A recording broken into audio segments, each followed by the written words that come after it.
So, yesterday I told you about the datagram format. The header is in four sections. Version, which is of 4 bits, HLN, header length of 4 bits, service 8 bits, total length 16 bits. Okay, and the header can be up to 20 to 60 bytes. Then total header plus payload is nothing but data, can be 20 to 65536 bytes. Then whatever is the another field in this particular header is identification of 16 bits, flags of 3 bits, fragmentation offset 13 bits, time to live 8 bits, protocol 8 bits, header checksum 16 bits, then source address, destination address, option. This all together has been shown here.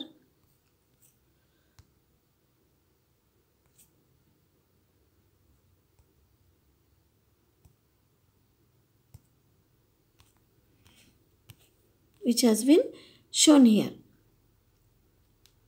Okay, so we'll discuss each field in detail one by one. The first one is version number. So I have told you this is a 4-bit version number which defines the version of the IP version for protocol, which has a value of 4 obviously, because yesterday I told you the current version is 4. The header length, which is of 4 bits, defines the total length of the datagram header in 4-byte words. The IP version for datagram has a variable length header. When a device receives a datagram, it needs to know when the header stops and the data which is encapsulated in the packet starts. The total length is divided by 4 and the value is inserted in the field. The receiver needs to multiply the value of this field by 4 to find the total length. So, the IP version for datagram is a variable length header. When a device receives a datagram, it needs to know when the header stops and the data. So, there is a need to differentiate between header and data, which is encapsulated in the packet. So, the total length is divided by 4 and the value is inserted in this field of HLN. The receiver needs to multiply the value of this field by 4 to find the total length. Then next is service type. In the original design of IP header shown in this figure 4.3 service type, you can see this field was referred to as type of service TOS. You can see here TOS. This is in the original design of IP header. It was referred to as TOS. What it defined, how the datagram should be handled. But later in 1990s, IETF redefined the field to provide differentiated services DIFSERV. Differentiated services DIFSERV. There is one important point to note. The precedence subfield was part of version 4 but never used. So here what does D stand? Minimize delay, T maximize throughput, R maximize reliability, C minimize cost. This is precedence was part of TOS bits. Then you can see in the late it is differentiated service. Okay.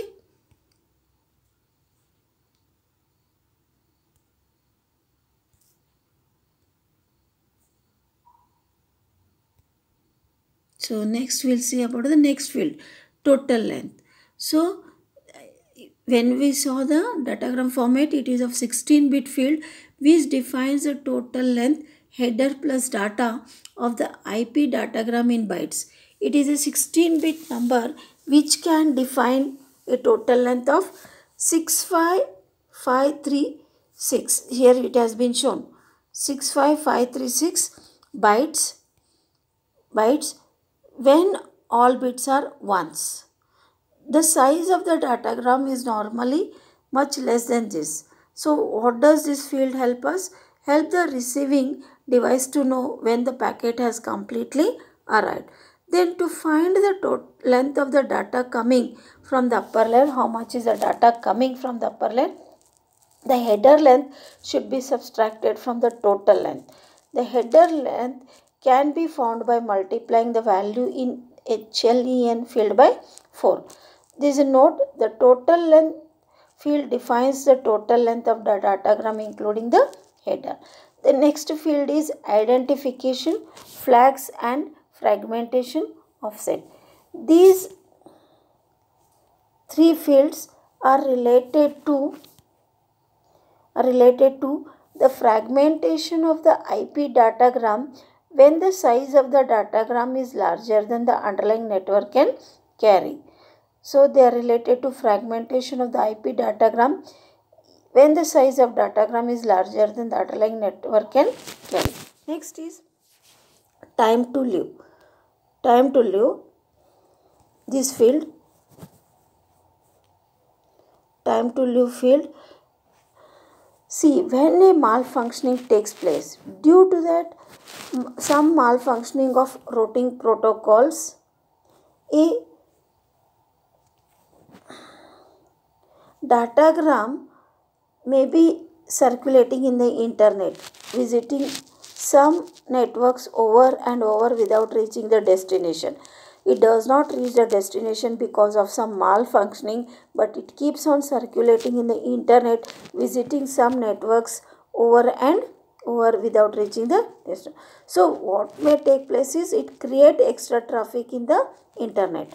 So the time to live, which is called TTL field, is used to control the maximum number of hops, that is routers visited by the datagram.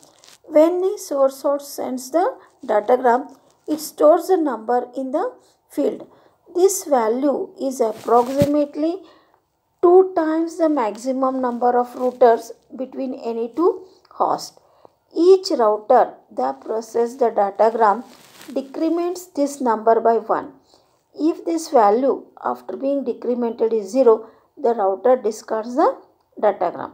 So each router that processes the datagram decrements the number by 1. If this value after being decremented is 0, the router discards the datagram. The next field is protocol. So when we are in TCP/IP protocol, the data section of a packet, which is also called payload, carries a whole packet from another protocol. A datagram, for example, may carry a packet belonging to any transport layer protocol, which can be either UDP or TCP, transport layer protocols. A datagram can also carry a packet from other protocols that directly use the service of the IP, such as some routing protocols or some auxiliary protocols. The Internet Authority, what it has done, has given any protocol that uses the service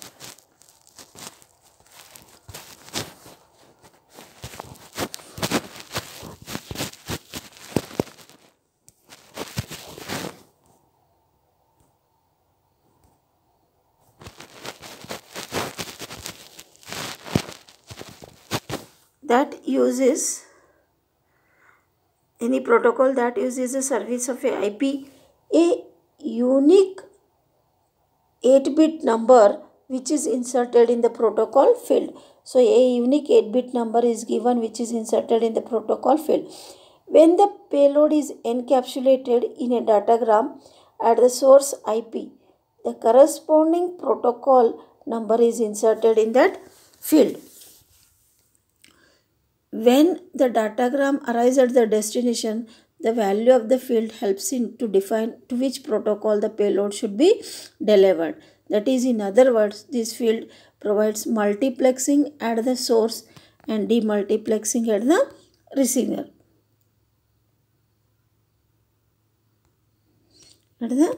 receiver. So we can see value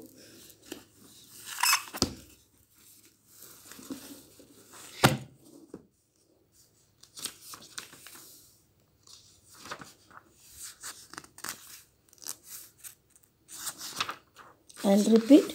So he said the protocol field plays the same. Just a minute. So when the datagram arrives at destination, the value of this field helps to define to which protocol the payload should be delivered. In other words, it can be said that this field provides multiplexing at the source and demultiplexing at the destination as shown.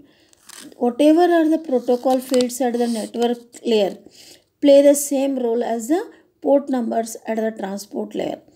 We need two port numbers in a transport layer packet because the port numbers at the source and destination are different, but we need only one protocol field because this value is the same for each protocol, no matter whether it is at the source or at the destination.